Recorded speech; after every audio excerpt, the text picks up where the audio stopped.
Hello everyone, welcome to my channel. If you're coming back, hey, it's good to see you again. Sorry I've been gone for 6 months. I was busy making the best decision of my life. So, hey, that's cool. That's pretty neat. And you know what else is neat? Stranger Things. And like many, I have gone and done a full rewatch of seasons 1 through 4.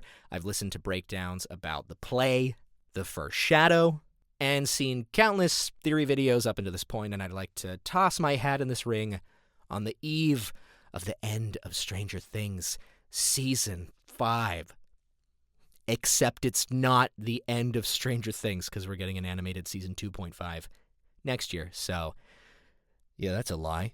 Sorry in advance if my voice is a little gunky. I might be getting sick. I got sick 3 weeks ago with the flu. It was the worst flu I've had in years. So this flu season, just stay safe out there. Wash your hands. I'm going to toss my hat into the ring here with a Deadpool and some theories for characters, because hey, why not add something onto my plate at 11 o'clock at night when the show releases at 3 in the morning? That's a smart call. Also, please know the entire time I am dressed like this. Gotta commit to the bit. With each of these categories, I'm going to try and give some sort of reason for my reasoning here, but we're just going to go in rapid succession. I've got it all written down. Why wait? So in the first category of on the chopping block, these are characters I think are destined to die. Starting with Murray. I think he's served his purpose. He might go out in some heroic blaze of glory. Yeah, what else are you going to do with this character? He's been compromised. Next up is a character who I feel is really underrated. That's Dr. Samuel Owens. I think he's just a nice guy. He is the antithesis to Dr. Brenner, and he all around seems like an encouraging figure, a good adult figure in Elle's life. And I think it would be sad if he died.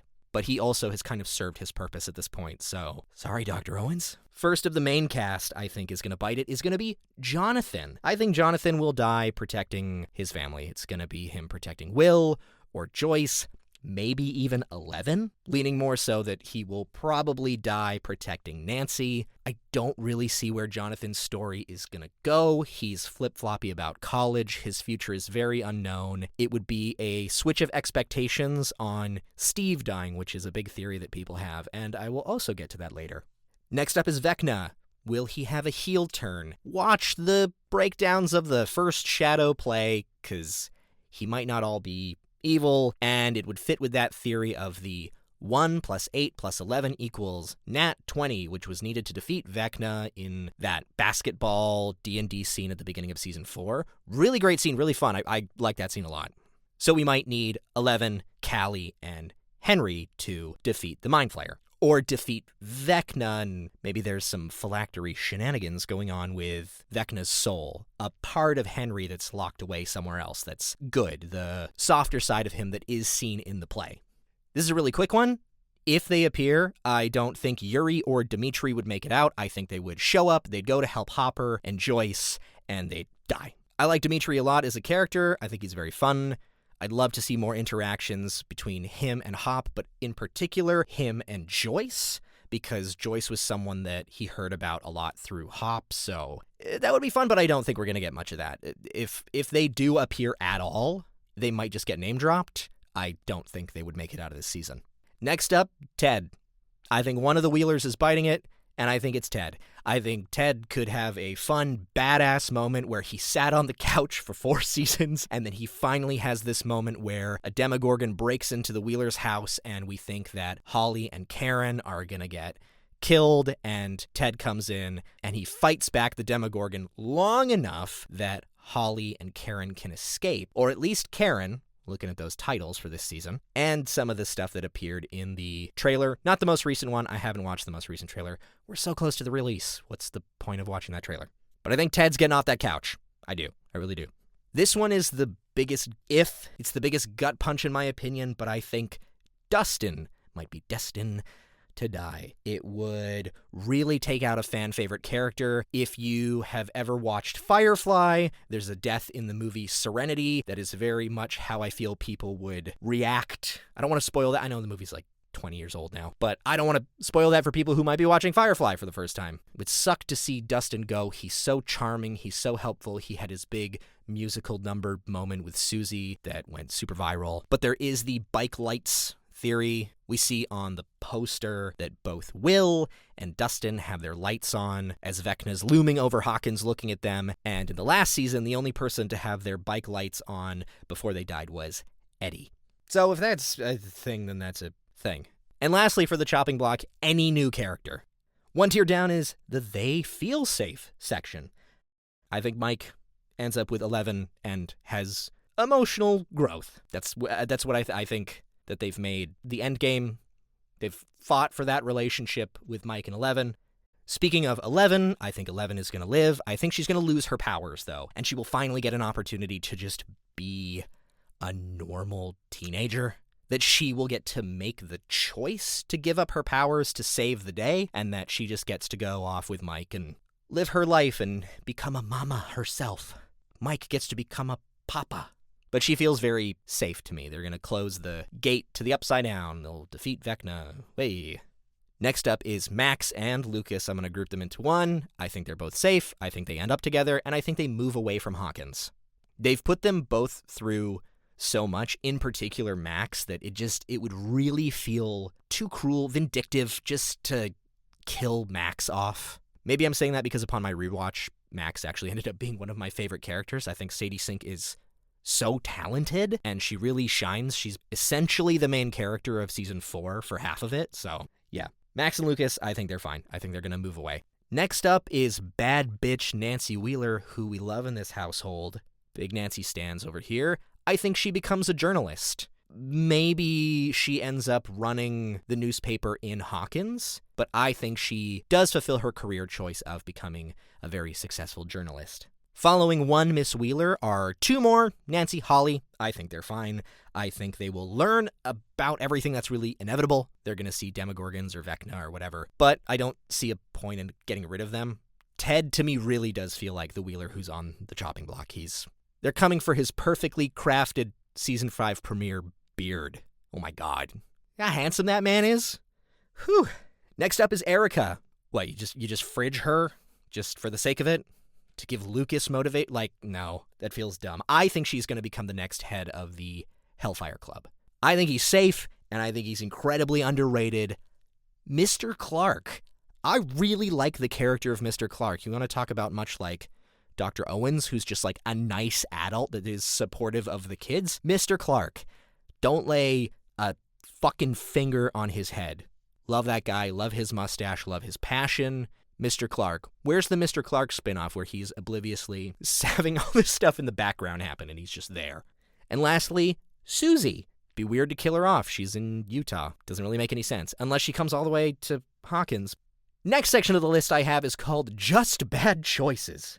Number one bad choice to kill off would be Steve, because it's way too obvious. That's really, really obvious and would feel super lazy. I think Steve needs to take some time to be single. I think he has this vision of being with Nancy, and Nancy wants to go off and do her own career, and there's the love triangle thing. I think there's a chance that Steve will live, because again, I think it'd be really goddamn lazy if they killed him off.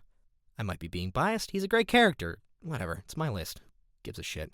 But I think he needs to have an opportunity to not be so girl crazy and just find out who Steve Harrington the person is. Next, group together, Hop and Joyce. Pointless after the other arcs that they had and the time it took them to get together, and watching Hopper like slowly grow and become a parent to a teenager and be put in this awkward situation that he never thought he would get a second chance for. It would suck just to build all this way up to their relationship just to at the very end be like, yes, we got Hop home and we already thought he died and oh no, he dies. Like, again, maybe I'm being biased here. Look how I'm dressed. But killing both of them feels very lazy. Next up is our little bowl cut buyer boy himself, Will. So I think Will is fine. I think Will be very instrumental in closing the final gate, defeating Vecna. I think he's gonna confess his love to Mike, and Mike will just be like, oh, I know that you're gay, or something of that nature. That's kind of been hinted at. I don't think he's gonna reciprocate those feelings, just because it feels like they've laid the foundation so heavily for Mike and Elle to end up together.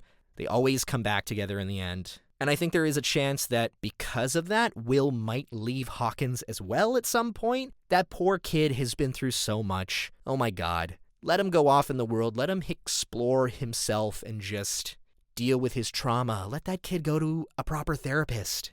Don't think we're going to get Byler as much of a bold choice as that would be for the show. To have Mike then also be like, oh yes, I too. If you ship Byler, great. If you ship Mike Levin or whatever their ship name is, cool. I don't have a say in either ship, but I do think Will needs some therapy.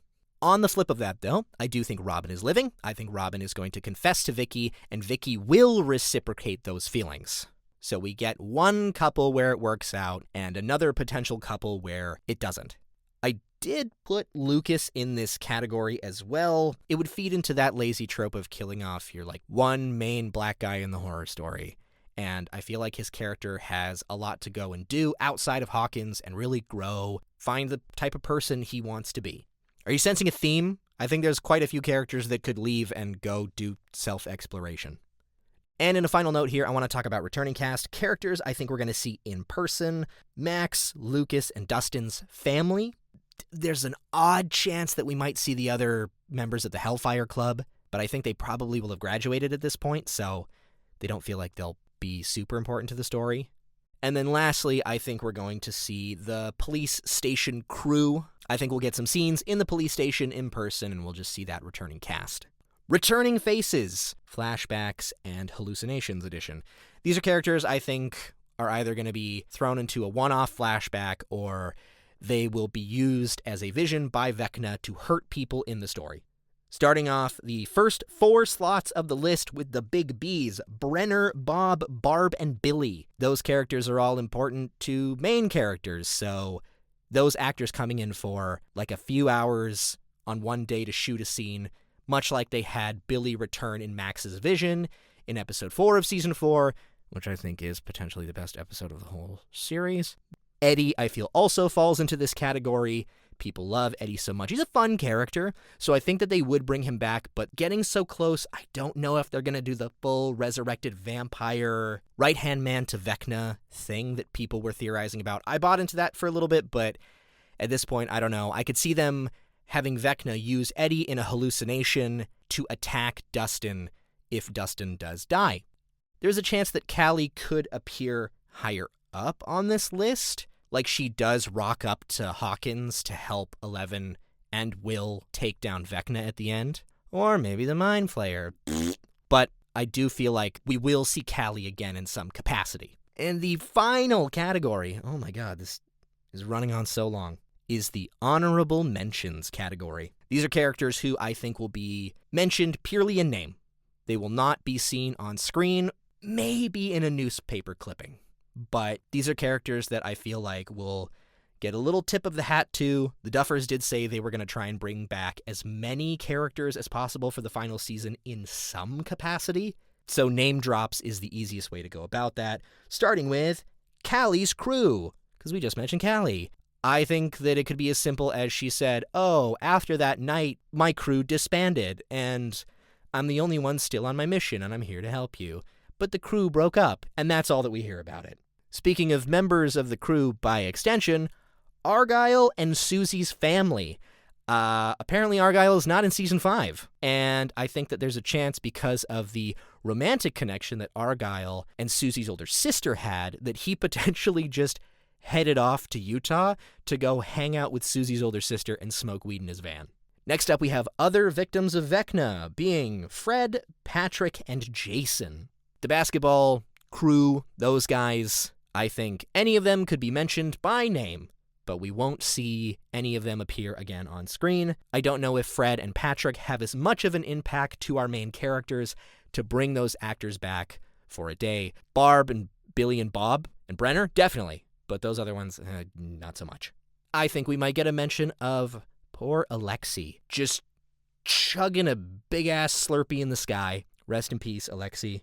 Next up, mentioned by name, I have our first on-screen Vecna victim, our girl Chrissy. Hey, I think you're going to be mentioned by name. I know you're at the premiere, but I think you get a name drop. And that's probably about it. the focus after Chrissy's death really shifted over to Eddie and him surviving. Again, big chance we'll see Eddie on screen. Chrissy, I think, is getting a name drop. Speaking of Eddie, Eddie and Barb's families, I think, will potentially get mentioned by name or offhand, or there'll be something on the news. But I don't think we'll get like oh yes, Alan Munson, Eddie Munson's father. Like, I don't think we're going to get any sort of hard name drop like that. They'll just be like family members of previously deceased, and that's kind of it. Next up, we have a character I feel is quite forgotten. That is Jack Sullivan. He was the main sort of militaristic villain in Season 4. He was trying to hunt down Eleven. We see him torturing one of the agents inside of that hot box. I think Jack Sullivan's character just might be done. I think he feels like a one and done kind of season character. Same with the mayor. I think we won't see the mayor again. There's a chance that Hopper's going to go, oh yeah, and that douchebag mayor. And that's it. And these last two names are a bit more, I don't know, integral, again, to the first Shadow stuff. But I feel like we are going to get mentions of Brenner's father and Patty Newby, Bob Newby's adopted sister. And that's the list. I'm standing in my closet and it is hot in here. And who knows, I'm probably wrong about 100% of this, but I'm still going to have the comments turned off for a while, and then we can circle back and have a fun, hopefully spoiler-free adventure for all. Thank you for listening to my rambling. Okay, goodbye.